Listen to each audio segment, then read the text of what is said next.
আমার নবীর ঘরে একদিন ফাতিমা আসলেন। বসে বসে তিনি সালাত আদায় করছেন। রাসূল বলছেন, ফাতিমা বসে বসে নামাজ পড়া তো তোমার ঠিক নয়, তুমি তো যুবতী মানুষ। এবার তিনি বলছেন, আব্বা জান, আমিও জানি আমি বসে বসে নামাজ পড়ি না, কিন্তু দাঁড়িয়ে দাঁড়িয়ে নামাজ পড়ার হেতু হলো আমি যে দাঁড়িয়ে দাঁড়িয়ে নামাজ পড়বো, আমার গায়ে যে জামাটা দেখতে পাচ্ছেন বাবা, এর পিছনের একটা অংশ তালিযুক্ত অংশ আছে। আমি যদি দাঁড়িয়ে থেকে নামাজ আদায় করতে যাই, আপনার চোখে এই তালি অংশটুকু পড়তে পারে।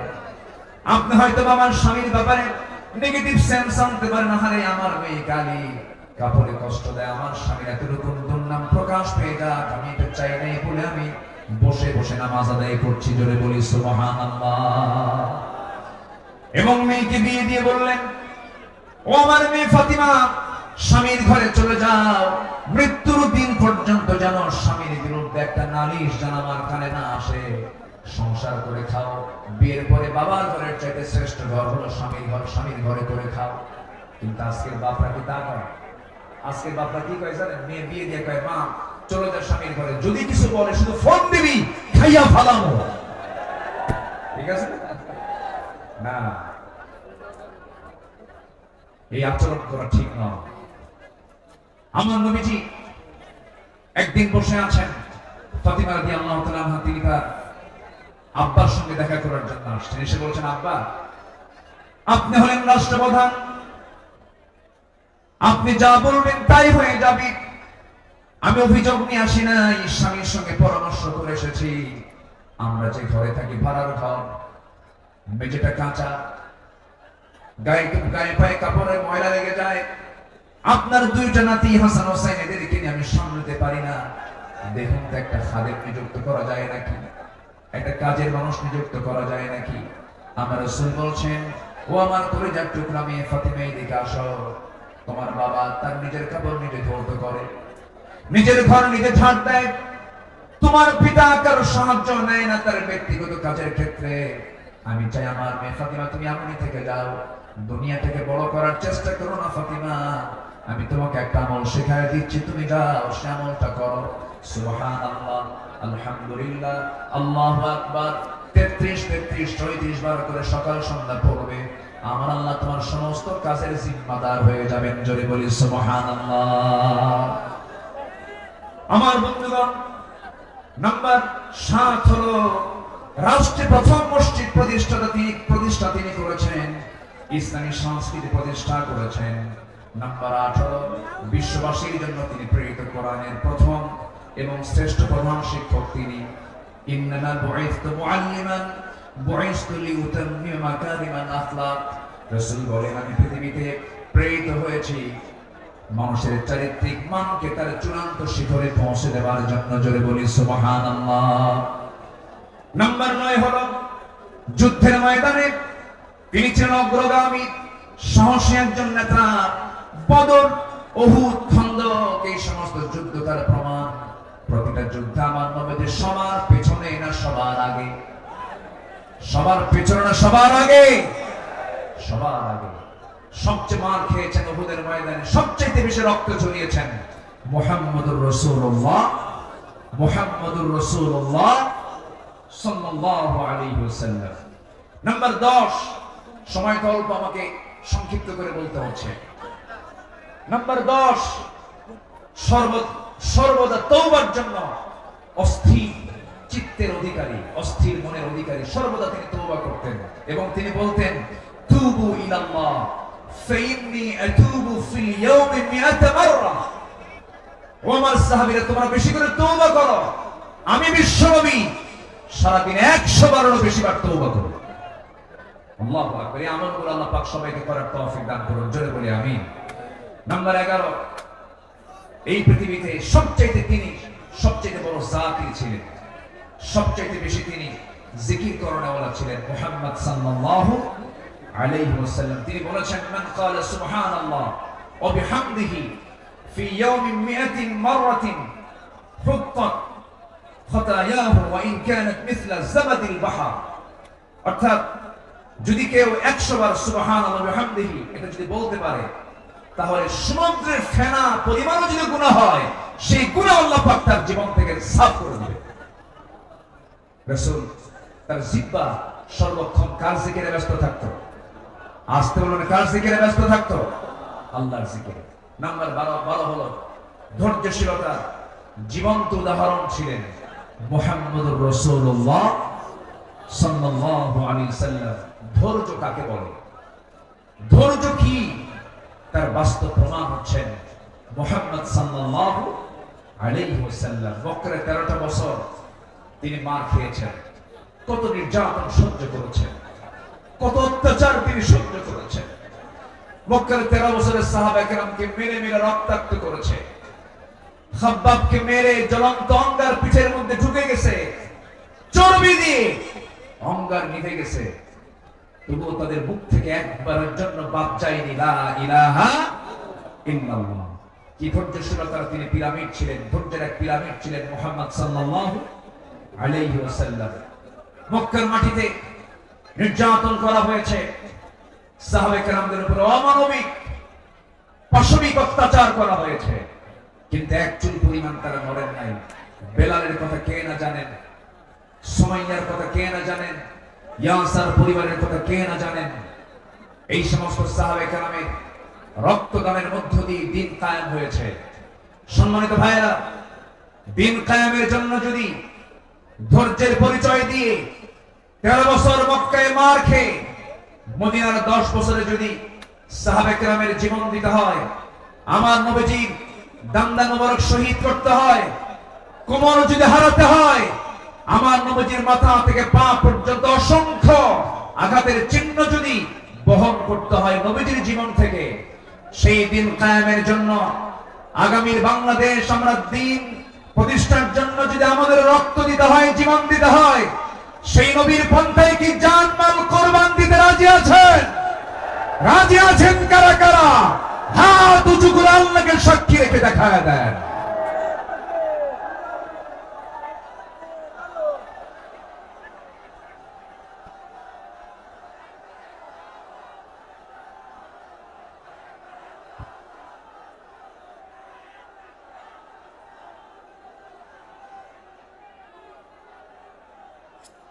আল্লাহ কবুল করুন, জোরে বলে আমিন, আরো জোরে আমিন। ভাইরে, জীবন দেওয়া তো সস্তা না, যত রক্ত লাগে দেব, প্রয়োজনে লোক পাঠাবো, আমি যাব না। এই চরিত্রের মুনাফিক আমার দেশে আছে না নাই? আবু সাইদরা জীবন দেয়, আমার দেশের কিছু মুফতিরা ফতোয়া দেয়, ও তো শহীদ হয় না। হ্যাঁ, আবু সাইদরা জীবন দেয়, শহীদ অসীমরা জীবন দেয়, আমার দেশের কিছু ফতুয়া সন্ত্রাস, এগুলো ফতুয়া সন্ত্রাস। এরা ফতুয়া দেব নাকি শহীদ হয় নাই। তুমি কোন কসু করছো? আমার দেশে 16 বছর অনেক ওলামা, অনেক আলেম আমার দেশে অবস্থান করছেন, এখনো আছেন। বিগত 16 বছর তাদের উপর একটা মামলা তো দূরের কথা, একটা আচরও গায়ে লাগে নাই। দেশ যখন পট পরিবর্তন হয়েছে, চোরের মায়ের বড় বাবা। মুনাফিক চেনা যায় নামাজে নয়, মুনাফিক চেনা যায় রোজায় নয়, মুনাফিক চেনা যায় সূরাতে নয়, মুনাফিক চেনা যায় হলো ময়দানে, মাঠে, জিহাদের প্রান্তরে। সম্মানিত ভাইরা, আমার সময় ফুরিয়ে যাচ্ছে, আমি যে কোনো মুহূর্তে শেষ করে দেব। আজকের মাহফিলের আকাঙ্ক্ষিত মেহমান আছেন, বিশেষ করে আমার পরপরই আসছে নাকি?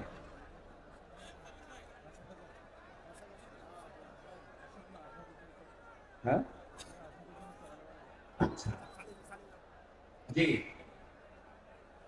বিশেষ করে এদেশের ইসলামী আন্দোলনের জীবন্ত শহীদ তালহা বিন ওবাইদুল্লাহর যোগ্য উত্তরসূরি ডক্টর শফিকুল ইসলাম মাসুদ হাফিজাহুল্লাহ, তিনি অল্প সময়ের মধ্যে আমাদের মাঝে আসবেন। জোরে বলি ইনশাআল্লাহ, জোরে বলি ইনশাআল্লাহ। তার বয়ান ছিল মাগরিবের পরে, উনি আসতে একটু পথে জ্যামের কারণে দেরি হচ্ছে বিধায় আমি আগেই উঠেছি। উনি ওনার তেজোদ্দীপ্ত হৃদয়ের খোরাক আপনাদের জুটাবেন। জোরে বলি ইনশাআল্লাহ, আরো জোরে বলি ইনশাআল্লাহ। সম্মানিত হাজিরিন, নাম্বার 12 যে গুণটার কথা বলছিলাম, আমার নবী ছিলেন ধৈর্যশীলতার এক মূর্ত প্রতীক। তায়েফের ময়দানে গিয়ে রাসূল দাওয়াত দিতে গিয়ে ফুল পেয়েছেন না পাথর পেয়েছেন? আস্তে কয়, ফুল পেয়েছেন না পাথর পেয়েছেন? পাথর পেয়েছেন। আমার নবীজি মক্কার মাটিতে দাওয়াত দিতে গিয়ে নবীর বিরুদ্ধে মামলা হয়েছে, হামলা হয়েছে, নির্যাতন হয়েছে, আঘাত করা হয়েছে, রক্তাক্ত করা হয়েছে। রাসূল 13 বছর মার খেয়েছেন, কিন্তু মদিনায় আসার পরে তিনি শুধু মার খান নাই, মার দিয়েছেন। এখান থেকে প্রমাণ হয় মায়ের খাওয়া যেমন সুন্নাত, মায়ের দেওয়া তেমন সুন্নাত। প্রয়োজনে বাতিল শক্তিকে আঘাত করার জন্য মায়ের দিতে হবে। রাজি আছেন কারা কারা? হাত উঁচু করে দেখা।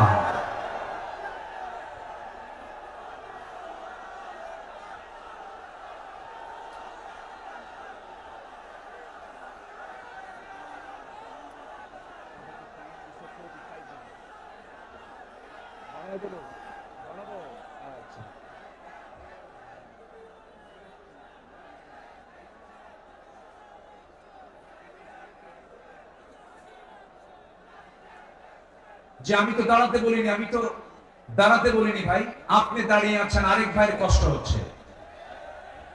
একজন দাঁড়িয়ে আছেন, আরেক ভাইয়ের কষ্ট হচ্ছে। আপনি কি কষ্ট দিতে চান? এই মুহূর্তে বসে পড়ুন, বসুন, বসুন। আমি জানি আপনি দাঁড়িয়েছেন কেন, কোমর লেগে গেছিল। আর কতক্ষণ থাকা যায়? প্রচন্ড ধৈর্যশীলতার পরিচয় দিচ্ছেন আপনারা। এদিকে আমার আলোচনা চলতেছে, 12 নম্বর হলো ধৈর্যশীলতা। ধৈর্য ধারণ করার শক্তি দাও গো মেহেরবান আমার, দাও গো মেহেরবান। ধৈর্য ধারণ করার শক্তি দাও গো মেহেরবান আমার, দাও গো মেহেরবান। বুকের ভেতর ব্যথার নদী বইছে অবিরাম, বইছে বইছে অবিরাম। ধৈর্য ধারণ করার শক্তি দাও গো মেহেরবান আমায়, দাও গো মেহেরবান। জোরে বলি আমিন, আরো জোরে আমিন। নাম্বার 13 হলো সৎ নেতৃত্ব এবং ন্যায় বিচারে উজ্জ্বল দৃষ্টান্ত রেখেছেন মুহাম্মদুর রাসূলুল্লাহ সাল্লাল্লাহু আলাইহি সাল্লাম। সবার কম বেশি জানা আছে, আমার নবীজির কাছে এক সম্ভ্রান্ত মহিলা চুরির প্রমাণ মিলেছে। নবীর কাছে রিপোর্ট এসেছে। রাসূল বললেন, তোমরা এই মহিলাকে নিয়ে যাও, কোনো কথা নেই। ইসলামের যে সিদ্ধান্ত, হাত কেটে ফেলা, ফাকতাউ আইদিয়াহুমা, আস-সারিকু ওয়াস-সারিকাতু ফাকতাউ আইদিয়াহুমা, কোনো কথা নেই, চুন্নি হলেও হাত কেটে দিতে হবে। সেই সম্ভ্রান্ত পরিবারের সদস্যবৃন্দ সাইয়েদনা ওমর ফারুকের কাছে গেলেন, গিয়ে বলতেছে, সাইয়েদনা ওমর, আপনি যদি একটু সুপারিশ করতেন, হয়তো আমাদের রাসূল একটু এখানে ক্ষমার দৃষ্টিতে দেখতেন, লঘু শাস্তি দিতেন। সাইয়েদনা ওমর ফারুক যখন তার কাছে গিয়ে বললেন, ইয়া রাসূলুল্লাহ, সম্ভ্রান্ত পরিবারের মেয়ে, দেখুন তো একটু এই জায়গায় শাস্তিটাকে কমিয়ে লঘু করা যায় কিনা। আমার নবীজির চেহারা রক্তিম আকার ধারণ করলো, নবীজির চেহারা লাল বর্ণ আকার ধারণ করলো। নবীজি এবার বলছেন, ওমর, তোমার দারাজ কণ্ঠ কোথায় গেল? তোমার আওয়াজ তো খুব স্লো হয়ে গেছে, তুমি এমন দারাজ কণ্ঠ তোমার হারিয়ে গেল কেন? ওমর, তুমি আমাকে যে প্রস্তাব দিতে এসেছো, আমি তোমাকে স্পষ্ট ভাষায় জানান দিতে চাই। এই জায়গায় যদি আল্লাহি লাউ আন্না ফাতিমাতু বিনতে মুহাম্মদ সারাকাত লাকাতাতু ইয়াদাহা, যদি এই মুহূর্তে আল্লাহর কসম করে বলি, আমার কলিজার টুকরা ফাতিমা বিনতে মুহাম্মদ যদি চুরি করে ধরা পড়ে যেত, আমি রাসূল সময়কে সাক্ষী রেখে নিজ হাতে আমি আমার ফাতিমার হাত কেটে দিতাম। যদি বলি আল্লাহু আকবার, আর যদি আল্লাহু আকবার। সেই বিচার, সেই শাসনকে আমরা দেখতে চাই। সেই বিশ্বনবীর তৈরি করা, তিনি যে পার্লামেন্ট তৈরি করেছিলেন, যে আদালত কায়েম করেছিলেন, কোরআনের আদালত, সেই কোরআনের আদালতকে আমরা দেখতে চাই। তাহলে আমরা সৎ এবং যোগ্য নেতৃত্ব কায়েম করব, সেই কাজে আমরা নিজেকে প্রস্তুত করব। জোরে বলি ইনশাআল্লাহ, আরো জোরে বলি ইনশাআল্লাহ। জিকির করি লা ইলাহা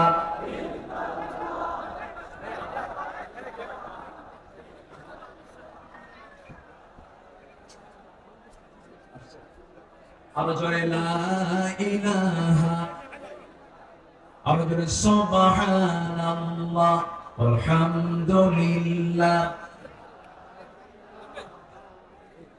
লা ইলাহা ইল্লাল্লাহ মুহাম্মাদুর রাসূলুল্লাহ।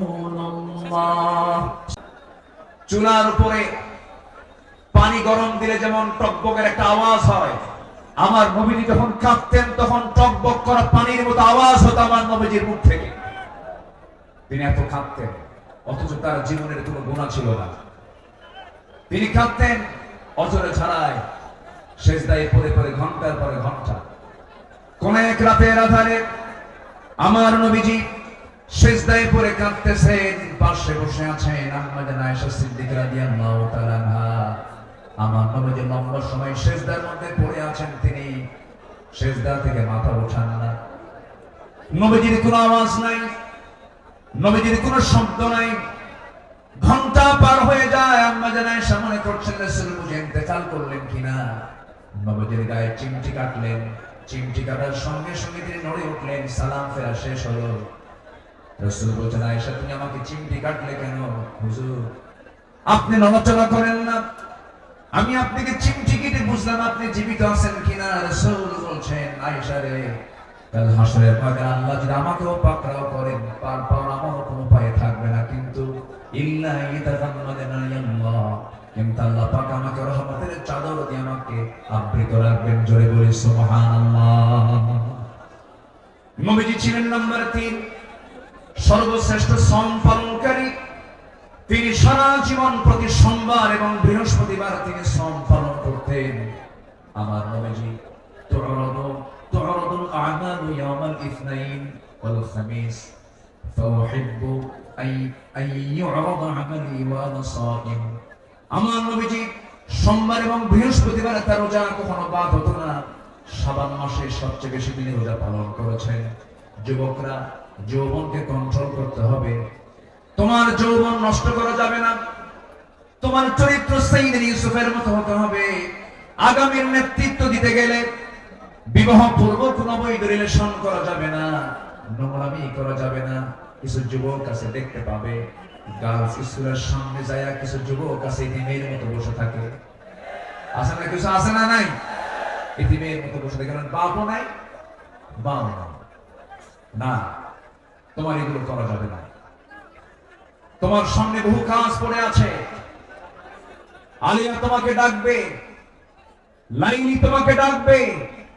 সাইয়েদনা ইউসুফের চরিত্র নিয়ে রাজুলুন ইযা দাআতহু ইমরাতান যাত হাসাবিন ওয়া জামালিন ইন্নী আখাফুল্লাহ। যখন তোমাকে কোন সুন্দরী নারী যখন প্রেমের প্রস্তাব দেবে, কুপ্রস্তাব দেবে, তুমি বলে ফেলবে আমি কাকে ভয় করি? আল্লাহকে ভয় করি। এই চরিত্র নিয়ে তোমাকে এগোতে হবে। তোমার যৌবনকে কন্ট্রোল করার জন্য যদি কষ্ট হয় তোমার খুব বেশি, প্রয়োজনে রোজা রেখে দেবে। বলেছেন মুহাম্মদ সাল্লাল্লাহু আলাইহি ওয়াসাল্লাম, চরিত্রকে ধ্বংস করা যাবে না। ইউরোপ আমেরিকার সবচেয়ে বড় ষড়যন্ত্র হলো, ইউরোপ আমেরিকার সবচেয়ে বড় ষড়যন্ত্র হলো মুসলিম সমাজকে উলঙ্গ করে ঘর থেকে বের করে দেওয়া। অ্যাটম বম যতটুকু না ক্ষতিকর, তার চাইতে বড় ক্ষতিকর হলো আমেরিকার হলিউড, ভারতের বলিউড। যুবকরা, ওই সমস্ত নোংরামি তোমার জীবনে আনা যাবে না। তোমার মাথার চুল থেকে শুরু করে নিয়ে পা পর্যন্ত প্রত্যেকটা জায়গায় থাকতে হবে নবীর আদর্শ। কিসের আদর্শ? নবীর আদর্শ। মাথার চুল ইদানিং দেখা যায় মাথার চুলগুলো কাটে কেমন করে যায়, দুই দিকে চুল নাই, পিছনেও চুল নাই, একেবারে চামড়া বের করা, মাথার উপরে গোল কইরা একদম নারিকেল জিনজিরা। আছে না নাই? আছে না নাই? একদম গোল করে রেখে দেয়। যখন বলা হয় এই ছেলে তুমি যে মাথার চুলটা এরকম করে রাখছো, এই মডেলটা পাইছো কোথায়? হুজুর বুঝবেন না। মেসি তুমি কে? নেইমার তুমি কে? কুত্তা। কারণ নেইমার মেসিরা তো কুত্তা নিয়ে শুয়ে থাকে, ঠিক কি না? ওরা কুকুর নিয়ে শুয়ে থাকে। তারা তোমার আদর্শ নয়। শার্টের সাইজ নাই, প্যান্টের সাইজ নাই, নতুন প্যান্ট কিনে আনে হাঁটু ফাটা, কি আমি কি ভুল বলতেছি? নতুন প্যান্ট কিনা নাকি ফাটা? হাঁটু ফাটা, হাঁটুতে কাপড় নাই। ওই পোশাক পরে কি নামাজ হবে? আসতে বলো, ওই পোশাক পরে কি নামাজ হবে? হবে না। নামাজ হতে হলে আগে সতর্কতা থাকতে হবে। অনেকদিন আগে এক মসজিদে ঢুকলাম আমি, নামাজ শুরু করবো, ঢুকেই তো 2 রাকাত নামাজ। আমাদের দেশে বিভিন্ন মসজিদে লেখা থেকে লাল বাতি জ্বলাকালীন অবস্থায় নামাজ নিষেধ, এটা মানবেন না। আমার নবীজির সুন্নাহ যদি মানেন তাহলে মসজিদে ঢুকেই কয় রাকাত নামাজ পড়েছেন মুহাম্মদ সাল্লাল্লাহু আলাইহি ওয়াসাল্লাম। তো আমি ভিতরে ঢুকে নামাজ শুরু করবো, দেখি সামনে এক যুবক নামাজে দাঁড়াইছে, এরকম একটা প্যান্ট আর শার্ট নিয়ে। তো ভাবলাম দেখি ওর নামাজটা আগে দেখি। রুকুতে যখন গেছে, রুকুর ঠেলায় দেখি শার্ট উপরে, প্যান্টটা নিচের দিকে, মাঝখানে ফাঁকা। তো ভাবলাম এই তো রুকুর হাল, সেজদায় যে কি হবে আল্লাহ জানে। সেজদায় যখন গেছে তখন দেখি প্যান্ট খুলে আন্ডার প্যান্ট বের হয়েছে। এই হলো পোশাকের হাল। এই জাতীয় কোন পোশাক যুবকরা পরবে না। তোমার সূরত এবং সিরাত হতে হবে নবীর আদর্শ উজ্জীবিত, নবীর আদর্শের মতো হতে হবে, নবীর আদর্শকে লালন করতে হবে। সম্মানিত ভাইয়েরা, নাম্বার 4, আমার নবী ছিলেন অশেষ দানশীলতার শ্রেষ্ঠ একটা উদাহরণ। তিনি বেহিসাবি দান করতেন, কিচ্ছু রাখতেন না, সব দিয়ে দিতেন দিন প্রতিষ্ঠার সংগ্রামে। রাসূল যেদিন মারা যাবেন, আমার নবীজির ইন্তেকালের সময় হয়ে গেল, নবীজি দুনিয়া থেকে বিদায় নেবেন। আম্মা জান আয়েশার উরুর উপরে মাথা রেখেছেন। নবীজি যে কোনো মুহূর্তে দুনিয়া থেকে বিদায় নেবেন। এমন সময় বলছেন, আয়েশা রে, আমি মনে হয় দুনিয়া থেকে বিদায় নেব, আমার মনে হয় বিদায় লগনটা চলে আসছে, যে কোনো মুহূর্তে মালাকুল মউত চলে আসবে। দেখো তো আমার ঘরের মধ্যে কোনো কিছু আছে নাকি। গোটা ঘর তালাশ করে কয়েকটা স্বর্ণের টুকরা বের হলো। আমার নবী হাতের তালুতে নিয়ে বললেন, আয়েশা, এতটুকু সম্পদ আমি রাখতে চাই না, এতটুকু সম্পদ আমি ইকামতের দিনের কাজে আমি দান করে দুনিয়া থেকে বিদায় হতে চাই। আমার নবীজি 2 হাতে দান করেছেন। নাম্বার 5 হলো পৃথিবীর সবচেয়ে শ্রেষ্ঠ সৎ প্রেমময় এবং সৎ ন্যায়পরায়ণ স্বামী ছিলেন। আম্মা জান আয়েশা বলেন, রাসূল আমাকে এত পরিমাণ ভালোবেসেছেন, রাসূল বলেছেন, শরীর খাওয়া যেমন শ্রেষ্ঠ, আমার স্ত্রী হলো সবার মধ্যে শ্রেষ্ঠ। আমি আয়েশাকে দারুণ ভালোবাসি। আমার নবীজি একজন আদর্শ স্বামী ছিলেন, শ্রেষ্ঠ স্বামী ছিলেন। আমার নবীজি চারিত্রিক গুণ নিয়ে যদি আমরা আলোচনা করতে যাই, গোটা রাতও শেষ হবে না, কেউ কোনোদিন শেষও করতে পারবে না, কারণ তার চারিত্রিক সনদ আল্লাহ পাক নিজে দিয়েছেন। আর তার চরিত্র হলো কানা খুলুকুল কোরআন, তার চরিত্রই হলো কোরআনে কারীম। জোরে বলি সুবহানাল্লাহ। আমার নবী নাম্বার 6, তিনি ছিলেন একজন অলংকারিত শ্রেষ্ঠ বাবা। এমন বাবা পৃথিবীতে আর খুঁজে পাওয়া যাবে না।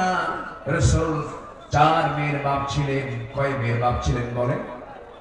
আস্তে কয় মেয়ের বাপ ছিলেন?